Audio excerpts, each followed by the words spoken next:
Jadi kalau saya melihat pelapor ini hanyalah yang dimanfaatkan lah. Pelapor ini hanya dimanfaatkan mungkin dengan berbagai pendekatan, memahami kejiwaan, mungkin dia ingin menjadi istri tapi gagal dan sebagainya, kemudian itulah dimanfaatkan untuk menjadi pelapor. Motifnya itu tidak sekedar urusan seksual yang begitu sederhana begini, tidak. Ini hanya pintu saja agar orang ini bisa penguasaan aset, penguasaan sektor ekonomi gitu ya. Kira-kira. Aset, ekonomi, mungkin keterpengaruhan. Sini. Anda bisa menunjukkan bahwa di sidang saksi korban ini mengirimkan message, ya, chatting. Apa itu anunya? Chattingnya itu soal surat kronologis itu. Kok bikin begitu gitu? Kira-kira ini komplain lah. Mas Beki ini komplain. Saud, mohon maaf waktu itu saya dipaksa oleh Bu ini sama Mbak ini disuruh bikin begitu. Mohon maaf, tapi saya tetap setia sama kamu gitu loh.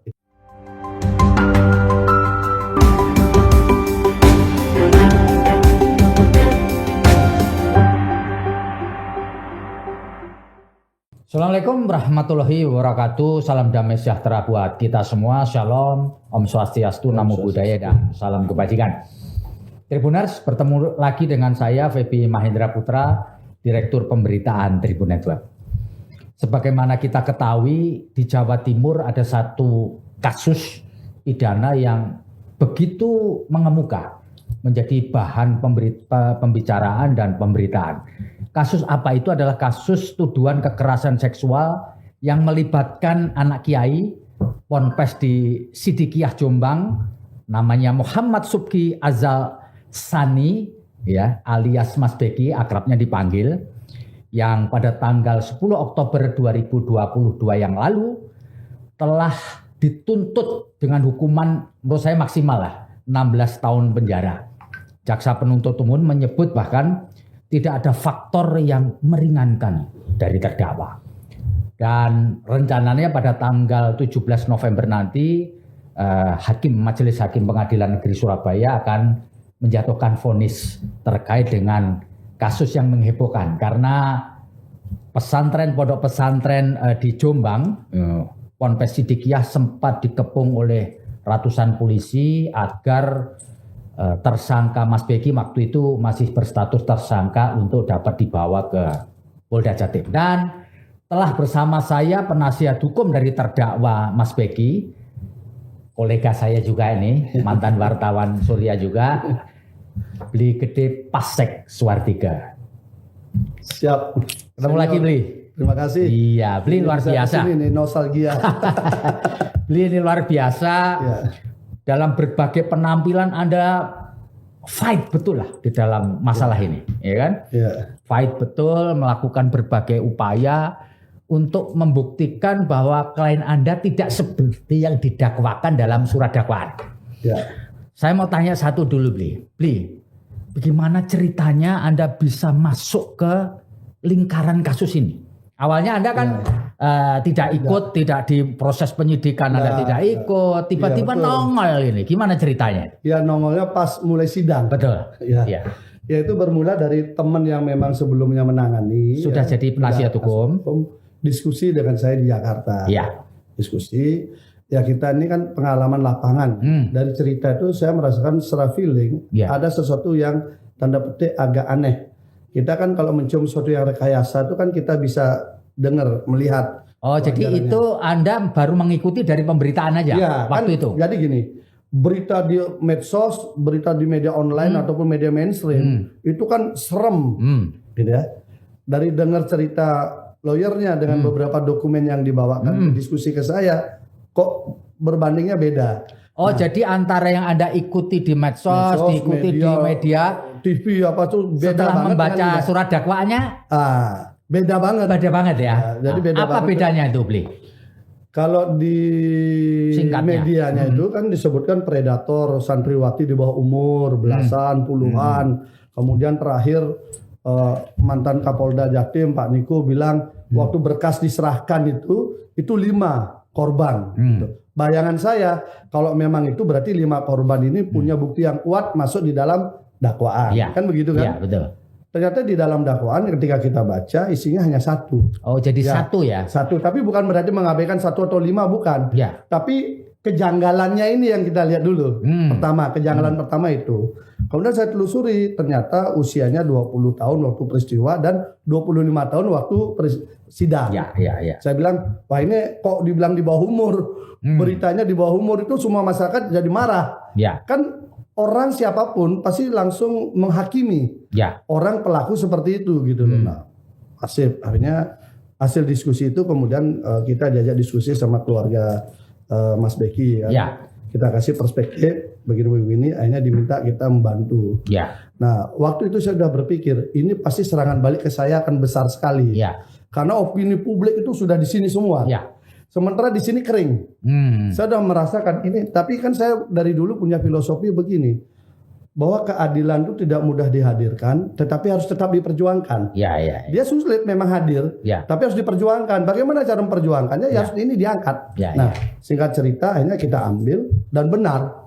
Begitu saya muncul begitu, di medsos itu saya dibully oleh semua teman-teman saya, pakau tokoh-tokoh semua, apa ini ngapain tokoh ini? Saya kan itu langsung saya akan meruntuhkan integritas saya.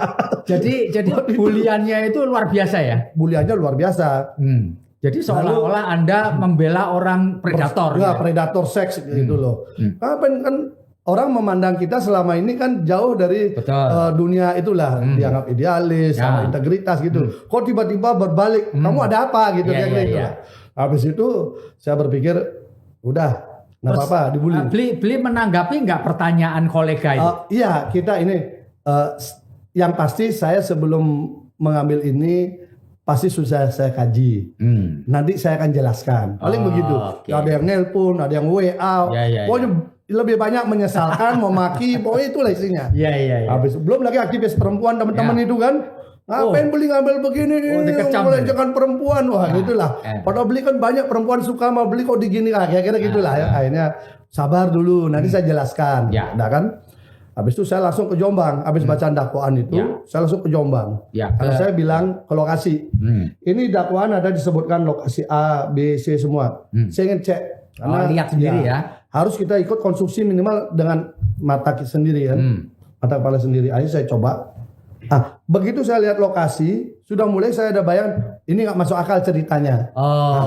Jadi makin menguatkan Anda bahwa ini konstruksinya yang dalam dakwaan nggak masuk ya. Apalagi pasalnya kan pemerkosaan. Nah, itu kan dilihat dari tanggalnya, dilihat dari ininya. Kita tanya orang-orang di situ, lokasinya itu udah semakin yakin saya, dan itu saya share. Kemudian bagaimana stigma dibangkitkan di medsos itu bahwa Ponpes Sidikiyah ini kadrun, kemudian kelompok yang anggap radikal. Pokoknya sisi itulah. Beberapa influencer Jakarta membuat podcast beberapa kali menstigmakan itu. Loh, saya lihat kok kebalikannya. Gitu ya. Ya di situ sangat nasionalis. Beberapa orang yang saya tanya, bahkan anak-anak itu Indonesia Raya itu 3 stanza bisa. Kita aja nggak bisa. Artinya itu ada monumen Pancasila, macam-macam lah itu yang menunjukkan nilai kecintaan tanah air dan kebangsanya kuat. Akhirnya menambah saya yakin ini ada sesuatu nih. Saya gali. Sebagai mantan wartawan kita gali semua di luar dakwaan dulu.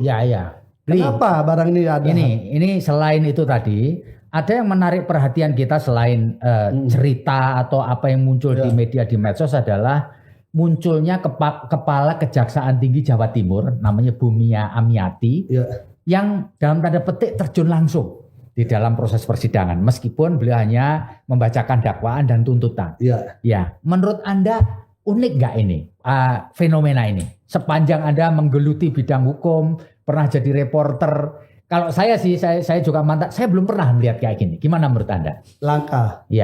Langka ya. Langka.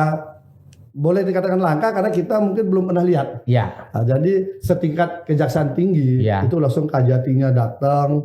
Langka memang. Saya juga kaget. Jadi langsung beliau. Wah ini keren juga nih berarti kasus ini kan. Nah, udah. Kemudian tuntutan baca lagi, maksimal 16 tahun. 16 tahun dan satu pun tidak ada faktor yang meringankan. Gila nggak?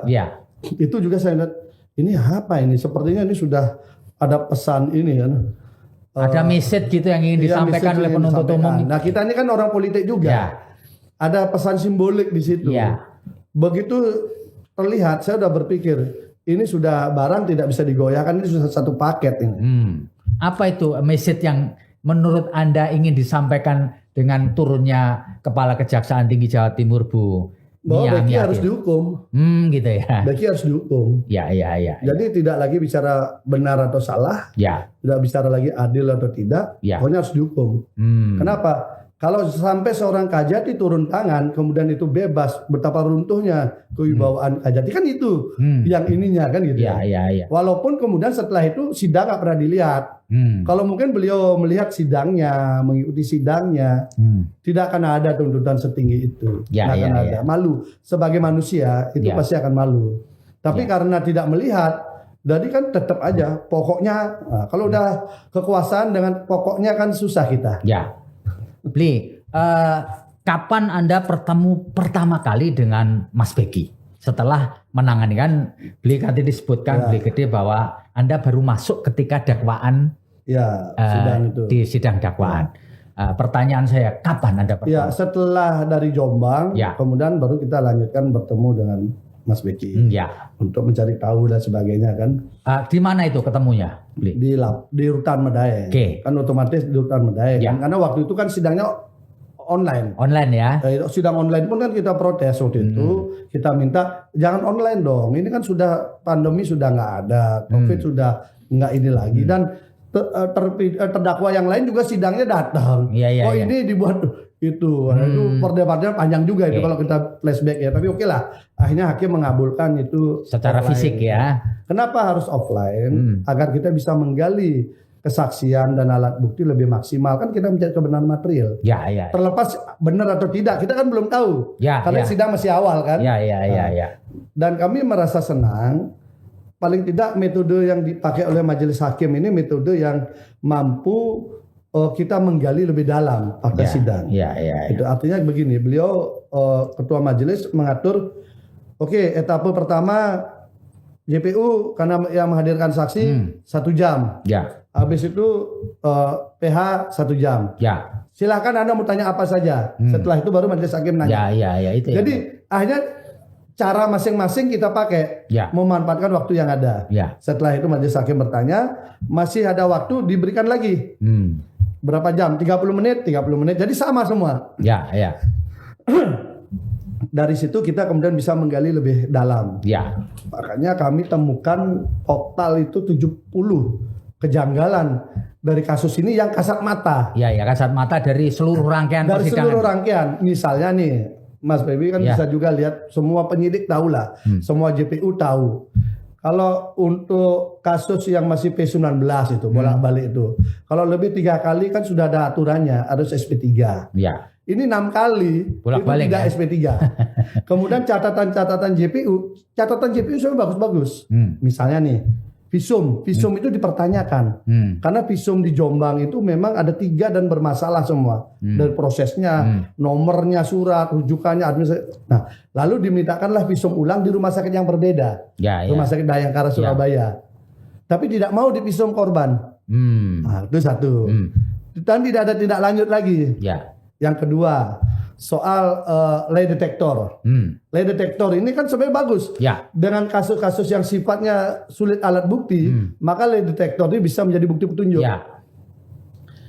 Mas Beki siap dengan syarat sama-sama di lie detector, sehingga ketahuan siapa yang bohong, yang nggak mau yang melapor. Nah, dan ini tidak tidak dipenuhi oleh penyidik, tapi kasusnya dilanjutkan oleh JPU. Artinya petunjuk-petunjuk JPU itu sudah bagus, tetapi tidak mampu dilakukan penyidik. Dilakukan penyidik nggak mau. Perkara jalan. Nah, itu. Ketika Anda bertemu pertama kali dengan Mas Beki sebagai terdakwa, apa kesan yang ditangkap sebagai penasihat hukum? Ya karena kita lama di wartawan, saya begitu lihat pertama dengan cara bicara beliau ini orang bebas, seniman yang istilahnya tidak bisa beraktivitas di satu tempat, ya kira gitulah. Orangnya modeling, itu caranya. Kemudian yang kedua, saya lihat profilingnya dengan anak tunggal dari Ibu Sowatullah Umah, kemudian dengan lembaga yang begitu besar, pasti memiliki daya magnet cukup tinggi lah ya di kalangan lawan jenis. Good looking juga. Ya, good looking juga orangnya, dan komunikasinya juga sebenarnya enak, diajak ngobrol dan wawasannya luas. Artinya yang membuat saya wawasan luas gini, ternyata orang ini suka riset. Oh gitu. Kalau orang-orang riset itu pasti orang yang selalu berpikir apa ya, antitesa, dia mencoba dan sebagainya. Makanya ada karya dia kemudian kan sudah terdaftar di Kemenkumham. Ya. Li, sebagai penasihat hukum, tentu kita semua tahu bagian dari penegak hukum. Jadi tidak semata-mata membela. Betul. Iya kan? Tapi juga melihat backgroundnya. Kalau boleh saya tanya, Bli, apakah dengan orang-orang yang selama ini termasuk pelapor ya, sebut saja X, memang Mas Beki ini punya hubungan spesial? Kalau yang sama pelapornya dari konstruksi yang kita lihat justru enggak. Oh, dengan pelapor enggak ada? Enggak ada. Karena justru kenalnya itu kan ketika waktu interview. Waktu interview itu baru dia diketahui namanya siapa dan sebagainya. Karena santrinya kan ribuan. Enggak mungkin dihafal. Ya. Nah, akhirnya dia ingin tahu siapa yang mau ikut di RSTMC. Itu ditanya namanya apa. Nah, kenalnya di sana. Iya. Jadi karena satu korban di dalam dakwaan, kan ini harus kita buktikan. Ya. Dan sampai berakhir sidang, ya. Justru yang ketemu itu kebalikannya. Kebalikannya itu artinya si korban kalau dari kasus pemerkosaan itu sangat jauh. Karena pemerkosaan itu kan harus ada kekerasan. Ya, ada. Ada unsur hubungan suami istri. Ya. Kemudian kekerasan dan ancaman kekerasan lah ya. Tidak ada hubungan suami istri tapi melakukan hubungan suami istri. Gitu kan. Nah, kalau kita lihat dari posisi itu dengan bukti kronologis misalnya kan. Yang ada ya. Yang ada yang diakui dia tulis tangan. Tulis tangan diberikan kepada yang mastermind kasus ini sebenarnya. Jadi kalau saya melihat pelapor ini hanyalah yang dimanfaatkan lah. Pelapor ini hanya dimanfaatkan mungkin dengan berbagai pendekatan, memahami kejiwaan, mungkin dia ingin menjadi istri tapi gagal dan sebagainya, kemudian itulah dimanfaatkan untuk menjadi pelapor.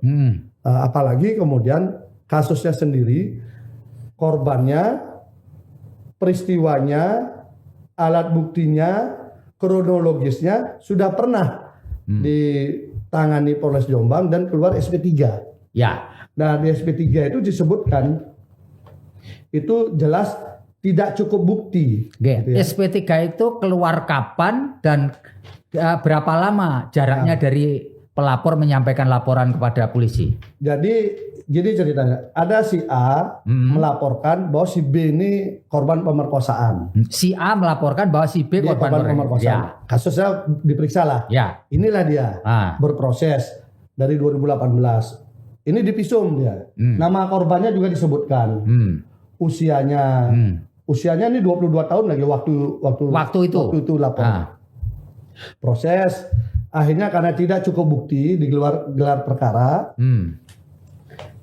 Gelar perkaranya itu 21 Oktober tahun 2019.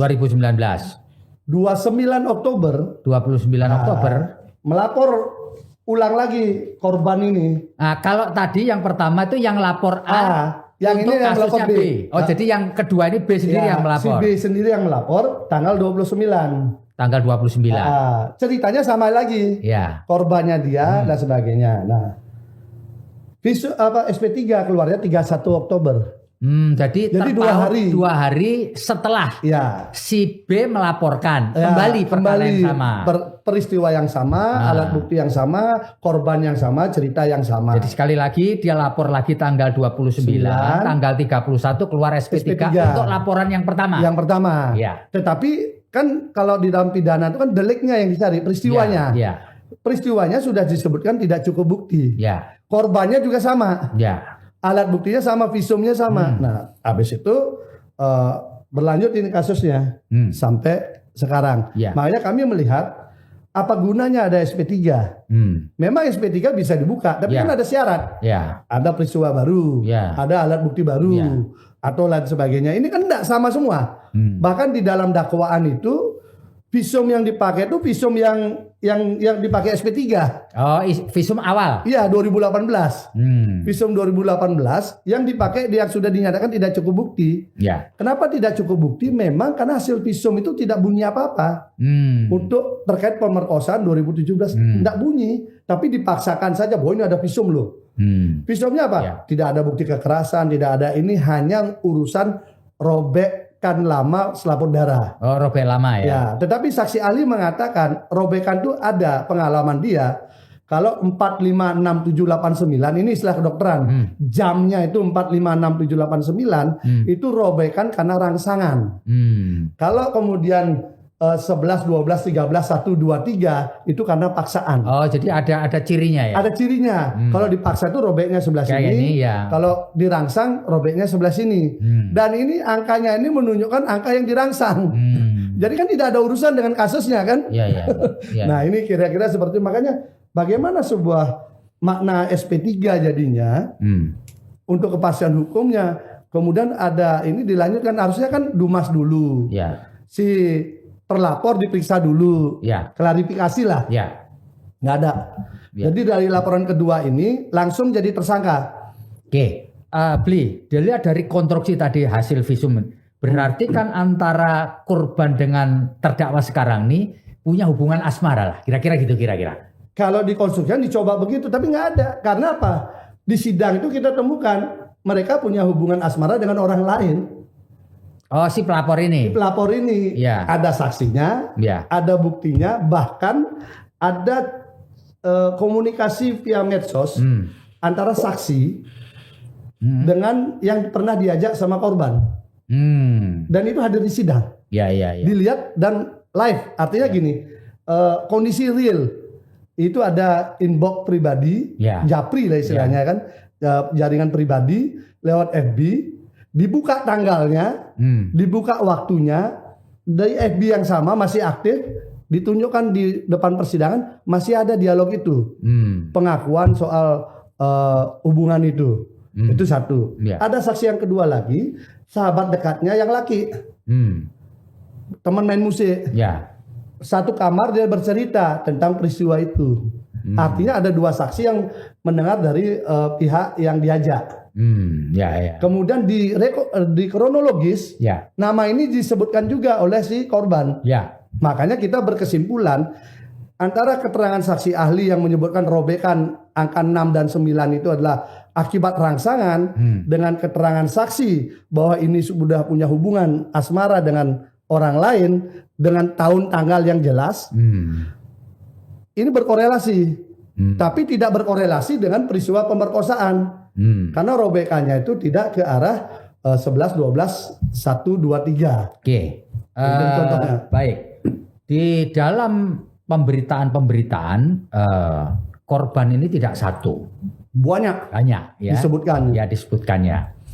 Nah, menurut Anda, apakah para korban lain itu juga disinggung dalam berita acara pemeriksaan maupun dakwaan maupun proses persidangan ini? Orang lain ini? Ada di BAP, ada di BAP dan ada dihadirkan di sidang. Tetapi ketika dihadirkan di sidang, tampaknya tidak memiliki kualifikasi alat bukti. Kenapa? Karena ini kan dakwaannya kan terkait dengan peristiwanya si B ini ya. Peristiwa si B. Yang dihadirkan ini tidak tahu. Oh, peristiwa dalam dakwaan tidak tahu. Tidak tahu, tapi dia menceritakan tentang dirinya. Dirinya sendiri. Dirinya sendiri. Ketika pacaran. Oh, jadi orang-orang lain sebagai saksi itu menceritakan apa yang dialaminya terkait dengan hubungannya dengan Mas Beki sebagai terdakwa. Dan dalam cerita 5 tahun. Dan dalam cerita itu memang ada cerita bahwa mereka sempat berpacaran dengan Mas Beki. Pacaran menjadi pemerkosaan kan jauh sekali. Gitu loh.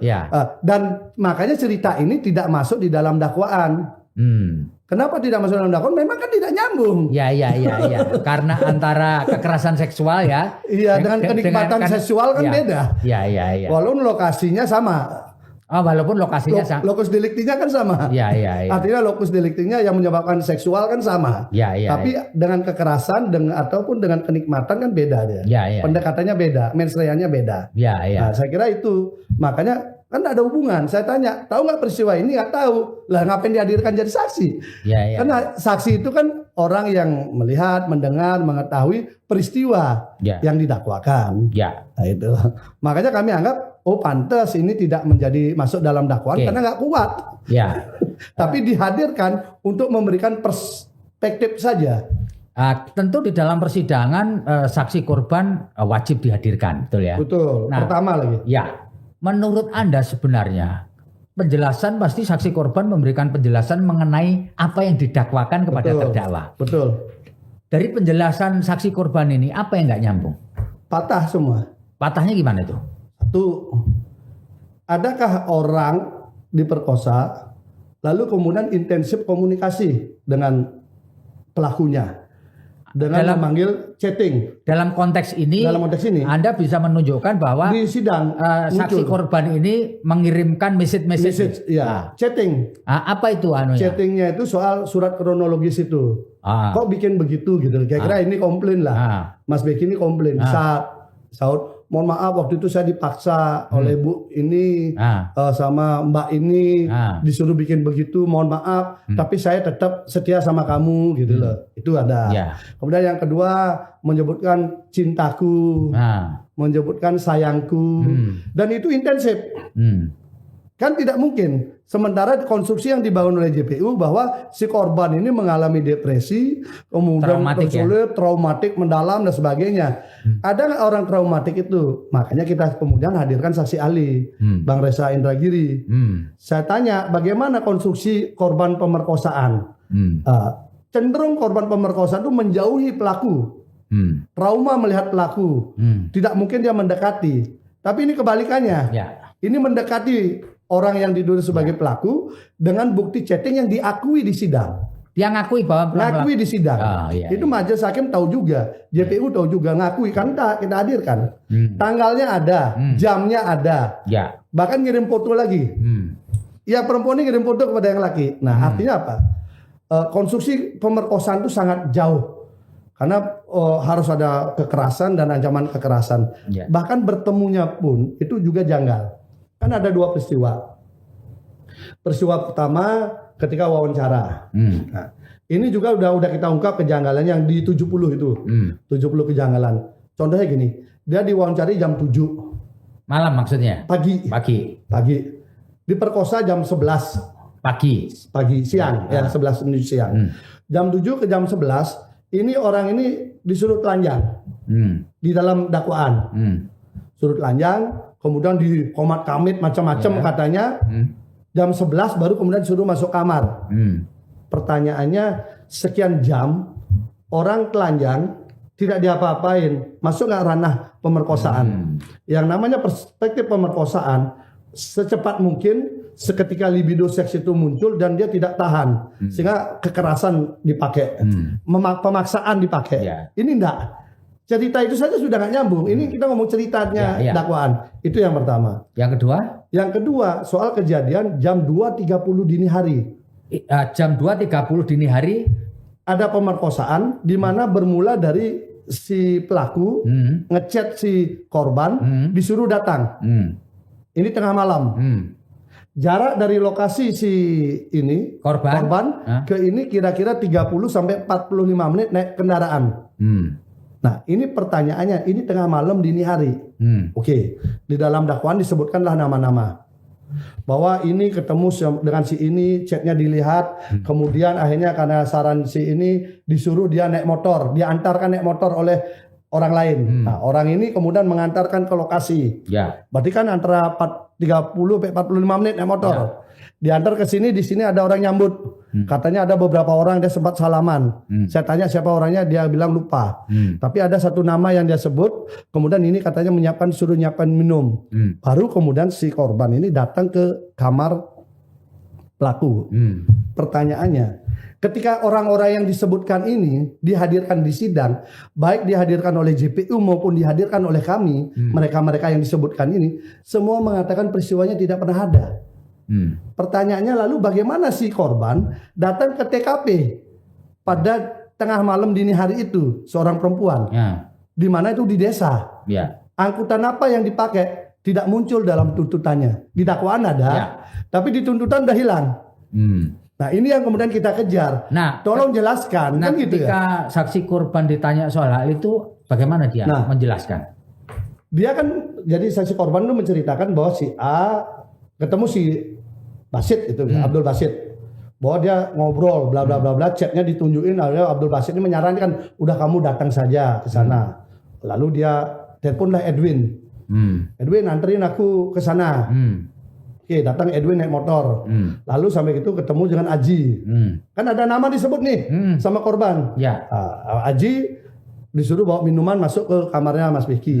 Baru kemudian jam 2.30 itu terjadi pemerkosaan di dalam. Itu kan.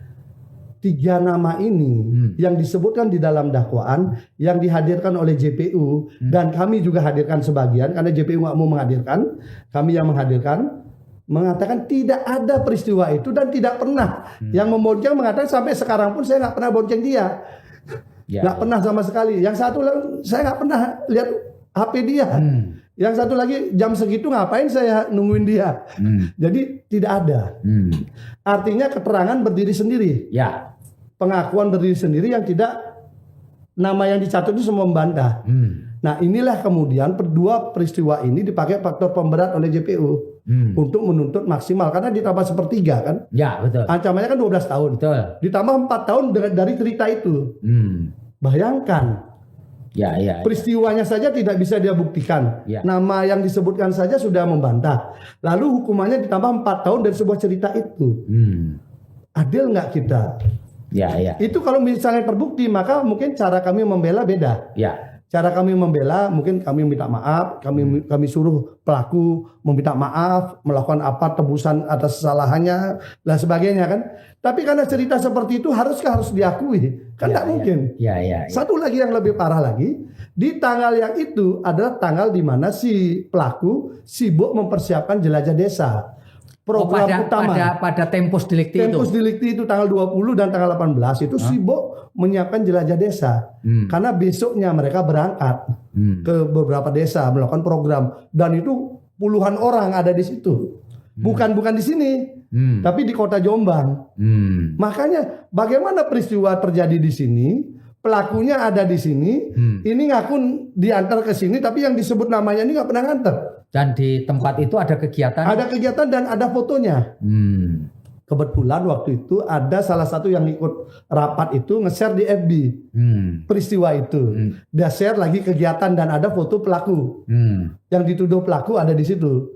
Lah, bagaimana dia dituduh melakukan perbuatan di sana, sementara di FB saksi itu di tempat lain.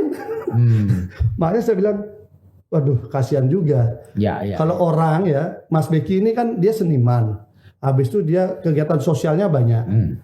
Lalu dia juga suka bangunan. Bangunan dan mengelola perusahaan.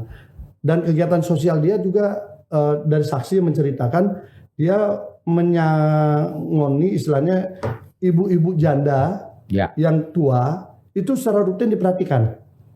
Punya beberapa komunitas itu secara rutin dia perhatikan. Karena ini kan keluarga ditinggalkan keluarga dan sebagainya itu khusus. Kemudian orang-orang sakit dia bikin klinik itu RST dan RSTMC gratis. Dia yang biayai semua. Artinya kalau orang seperti itu kemudian distigmakan begitu menjadi penjahat kaliber kelas berat, kan rasa keadilan kita kan jadi berontak. Itu yang kemudian menyebabkan saya greget lah istilahnya. Kok total sekali bela, bukan urusan total, ini urusan keadilan yang harus kita hadirkan gitu loh. Kalau nggak keras kita menghadirkan, maka rekayasa ini jalan semua. Bli, dalam pledoi yang Anda susun disebutkan bahwa pelakor menjadi pelapor. Istilah pelakor ini menimbulkan kesan pelapor ini memang punya hubungan asmara dengan terdakwa. Ya kan, perebut laki orang. Kalau kenapa Anda menggunakan istilah pelakor? Apa memang Mas Beki dan Anda sendiri yakin bahwa sebenarnya antara saksi pelapor dengan terdakwa ini memang punya hubungan? Yang ada adalah pelapor ini mengejar Mas Beki.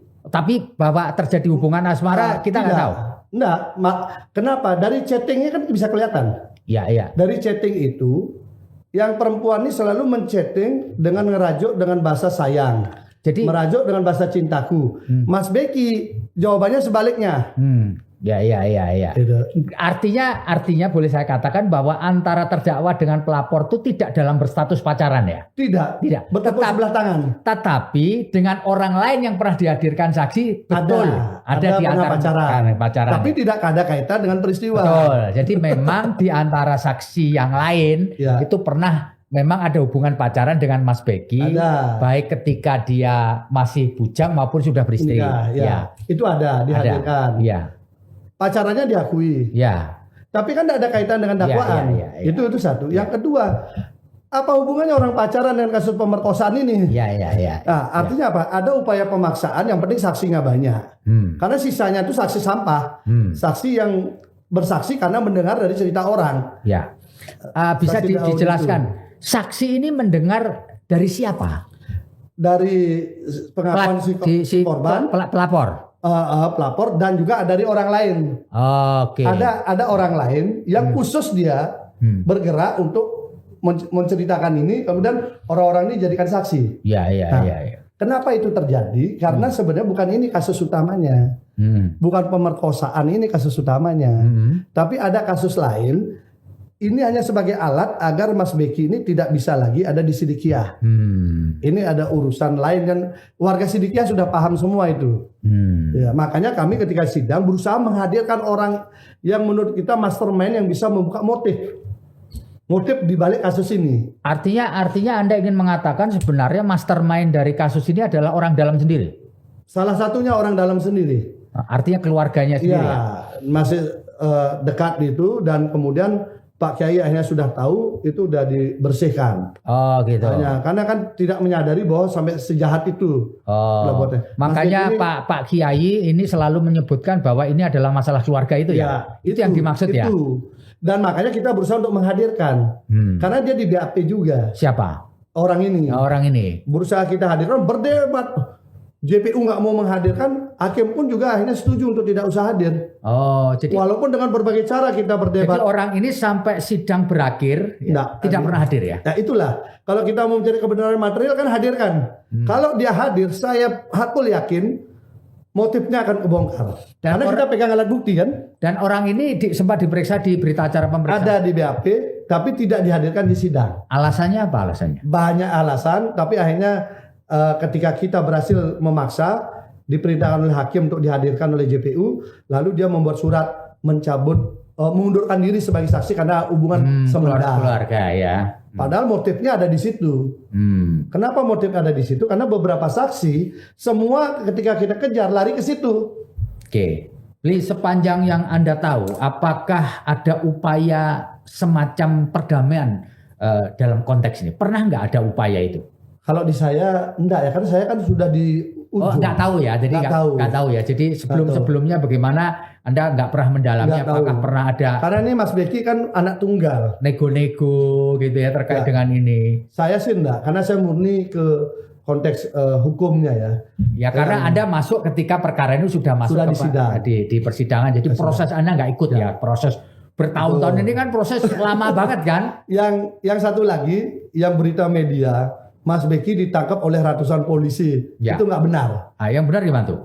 Yang benar ratusan polisi memang mengepung dan mengobrak-abrik Ponpes Sidikiah. Ya. Banyak barang rusak, banyak barang juga hilang. Ya. Itu sudah ada, dan banyak juga kalau CCTV dihapus, hilang, itu kayak kasus Kanjuruhan, kita nggak heran. Karena di situ juga terjadi juga. Ya. Dan tidak berhasil ditangkap. Tapi Mas Beki menyerahkan diri, diantar oleh Pak Kiai dengan 2 orang polisi, bukan Kapolres Jombang, tapi Kapolres daerah lain, kemudian datang ke Surabaya, menyerahkan diri. Ya. Sesuai dengan janji Pak Kiai. Ya. Udah, jangan membawa aib ke pondok saya, karena pondok ini dibangun sebagai jati diri bangsa, kan itu ada tuh.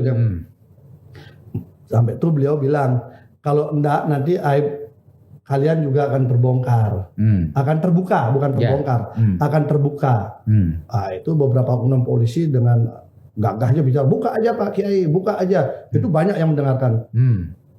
Buka aja. Akhirnya Itu Pak Kiai terus kemudian mengeluarkan sebuah dauh Ya. dengan bahasa bintang-bintang berjatuhan, melati berserakan, puntung-puntung terapung. Itu ya. Bahasa dauhnya beliau. Iya. Nah, beliau ini kan orang tasawuf ya. Ya. Jadi sebagai mursyid dengan usia 94 tahun lebih, intuisinya jalan kan. Ya. Peringatan sudah disampaikan. Akhirnya beliau berikanlah kalimat simbolik itu. Bintang-bintang berjatuhan, melati berserakan, puntung-puntung terapung. Puntung-puntung terapung. Saya waktu itu kan belum paham lah ya. Ketika mendengar dari cerita-cerita itu, lalu mendengar ada video waktu beliau bicara juga, diulang lagi kalimat itu ketika dengan jemaahnya, diulang lagi kalimat itu, dan kemudian kita lihat memang betul banyak bintang yang berjatuhan, bintang-bintang orang yang mengobrak-abrik lembaga yang mengobrak-abrik Pondok Sintikiah. Boleh dengan kebetulan atau tidak, faktanya memang terangkai. Kemudian banyak melati juga kan, yang pangkat-pangkatnya melati kan kena juga. Ya. Lalu sempat ditanyakan kembali ketika peristiwa pertama muncul heboh Indonesia itu, apakah ini akan berakhir? Sudah berakhir Pak Kiai? Belum. Lihat saja nanti masih ada lagi. Muncul lagi kan Kanjuruhan, ada bintang juga jatuh, ada melati juga berserakan. Nah, puntung-puntung banyaklah kena itu kan. Dan ketika selesai soal itu, ditanyakan lagi, ditanya lagi kan penasaran. Banyak mana tanya, kira-kira bagaimana Pak? Apakah sudah atau belum? Muncul lagi kasus Teddy Minahasa dan berikutnya. Dan ternyata setelah kasus Teddy itu beliau mengatakan tetap belum. Oh, belum juga? Belum juga. jadi masih ada lagi dong nanti. Makanya kita penasaran juga kan. Iya.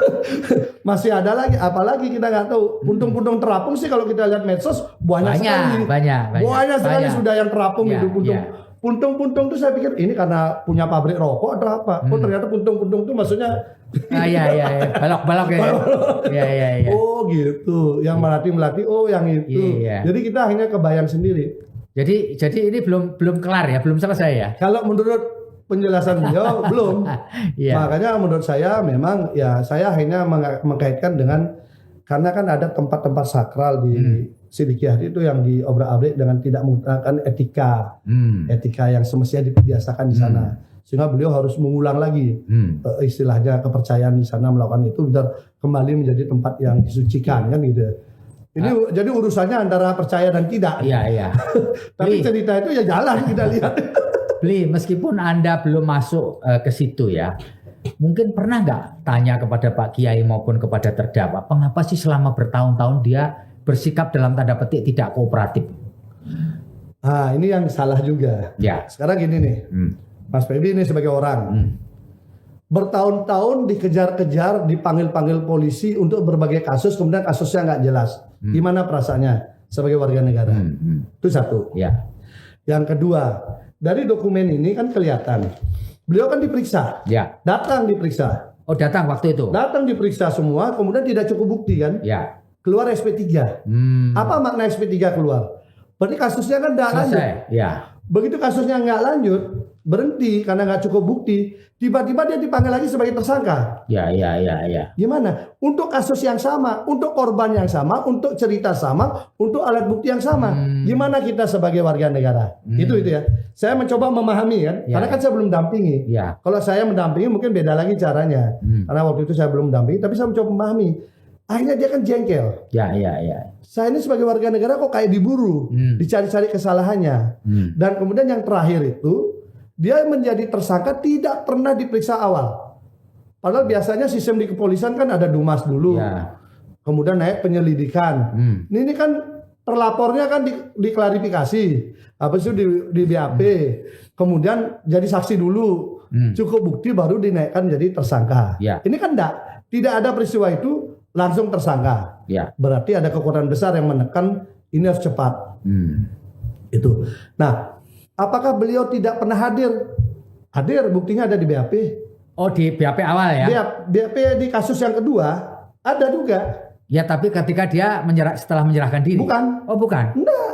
Enggak ya? Enggak, dia di BAP, sempat di Polda, di BAP juga. Oh, gitu. jadi dia sempat datang di BAP. Di BAP lah sebagainya. Bukan di BAP setelah dia menyerahkan diri lalu ditempatkan. Waktu menyerahkan diri itu kan sudah P21.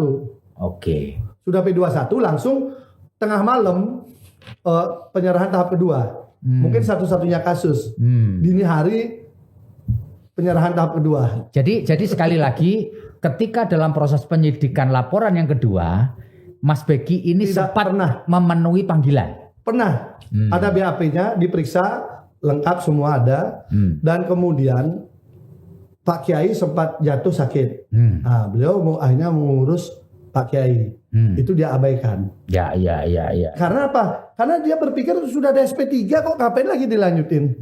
Nah, itulah kemudian hanya warga di pondok tidak bisa menjelaskan ini kepada publik secara utuh. Sehingga kesannya adalah Mas Beki ini beling, ngelawan polisi, arogan, macam-macam. Nah, itu kemudian diciptakan.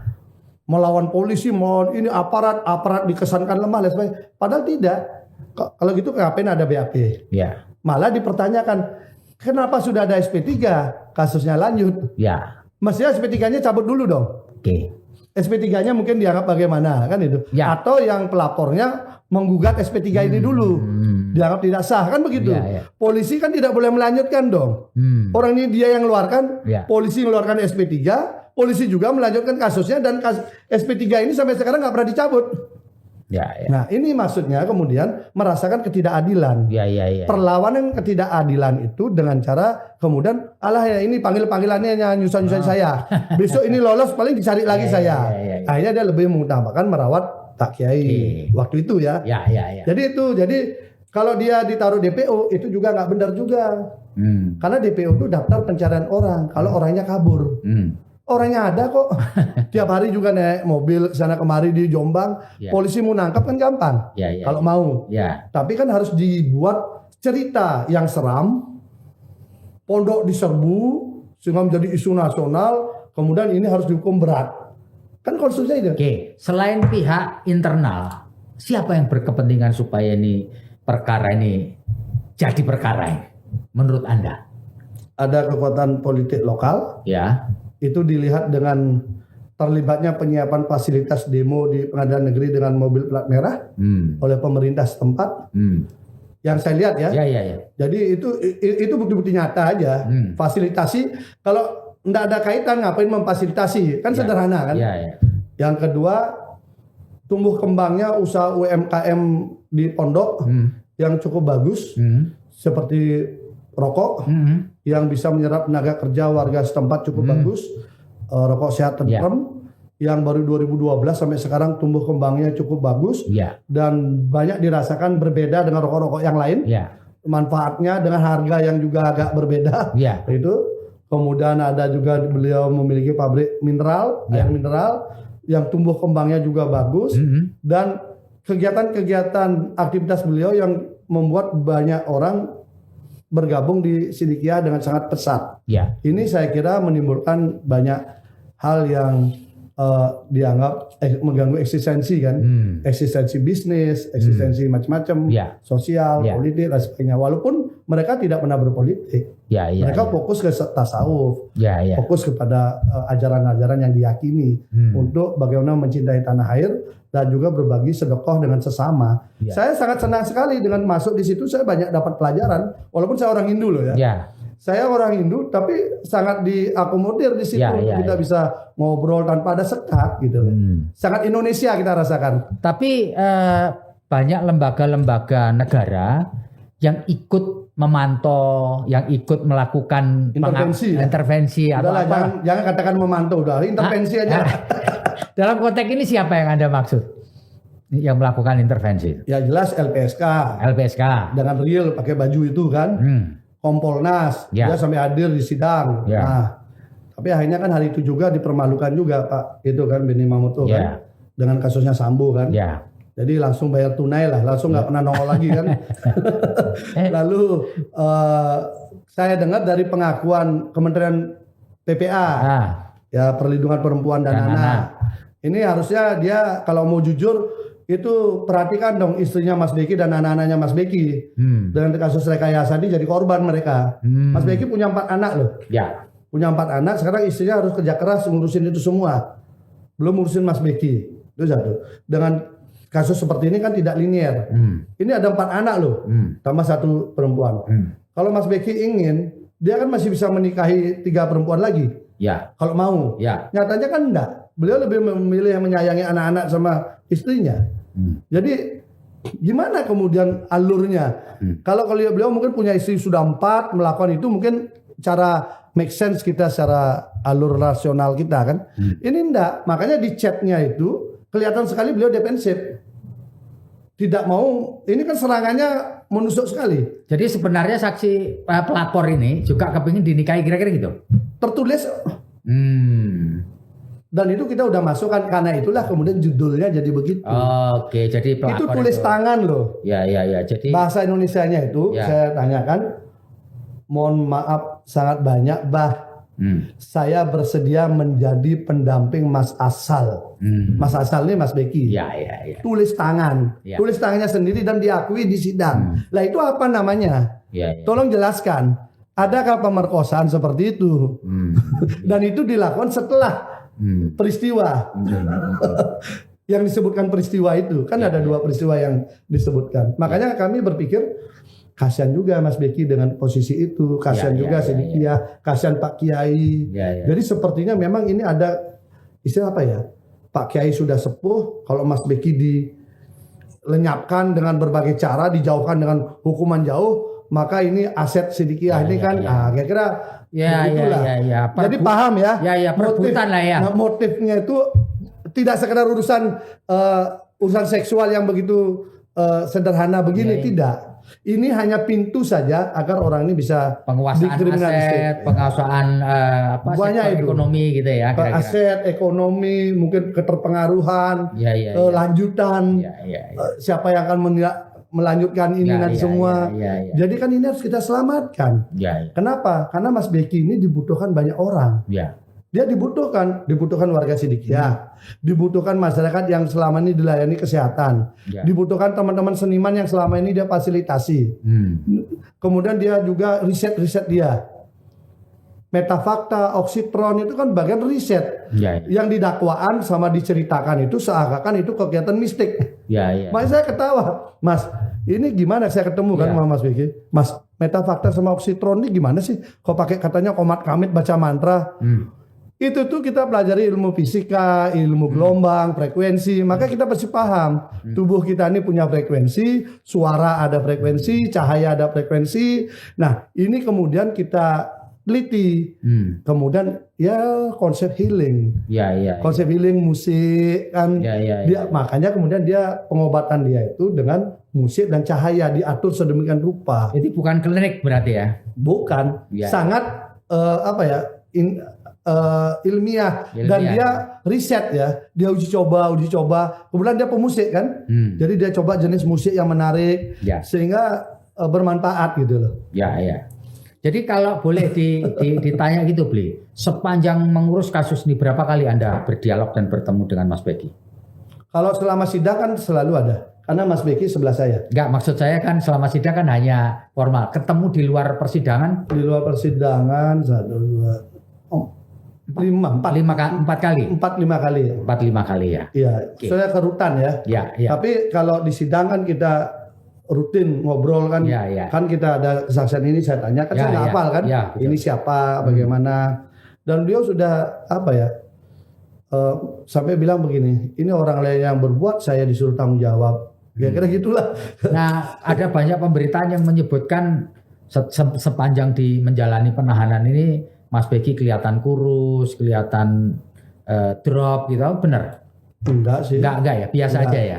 Enggak, awal-awal saya kira siapapun ya, orang yang sedang posisi susah mendadak diperlawan begitu pasti mengalami goncangan siapapun ya.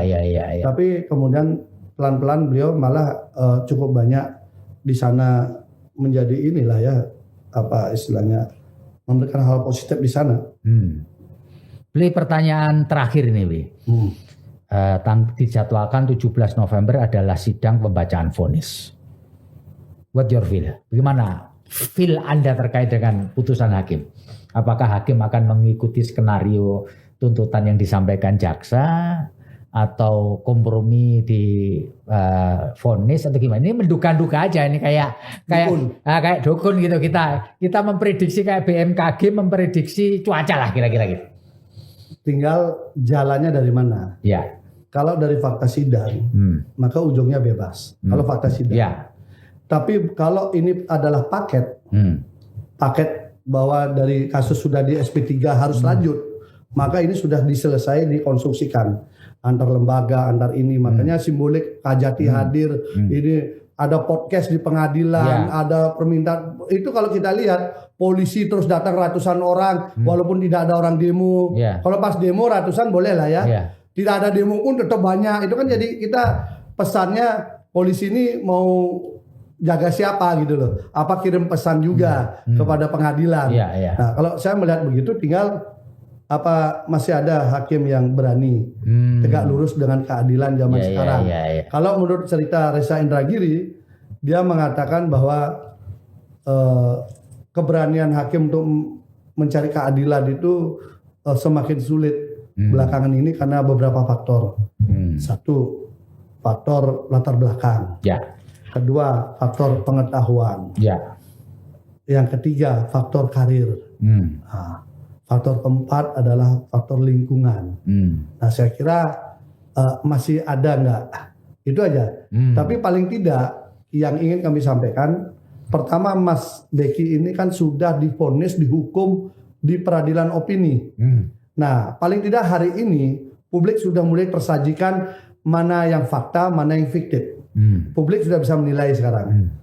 Kemudian yang kedua, tinggal di sidang. Kalau hakimnya berani, maka putusannya bebas. Tapi kalau ini satu paket, maka paket ini akan berlanjut. Itu aja. Tapi kami yakin yang dikatakan bahwa bintang-bintang berjatuhan, melati berserakan, putung-putung terapung ini pun akan berlanjut juga. Gitu. Oke, gitu ya Bri ya. Baik, terima kasih atas ngobrol kita dengan penasihat hukum terdakwa Mas Beki atau nama lengkapnya Muhammad Subhi Azal Sani. Kita mendapatkan perspektif yang lain lagi tentu dari kacamata penasihat hukum. Sekali lagi terima kasih. Sama-sama. Gede Pasek Suartika, moga-moga obrolan kita memberi manfaat bagi siapapun yang ingin mencari keadilan. Saya Febi Mahendra Putra pamit undur diri. Assalamualaikum warahmatullahi wabarakatuh. Salam damai sejahtera buat kita semua. Om Santi Santi Om, Namo Buddhaya. Salam kebajikan dan jangan lupa tetap jaga kesehatan.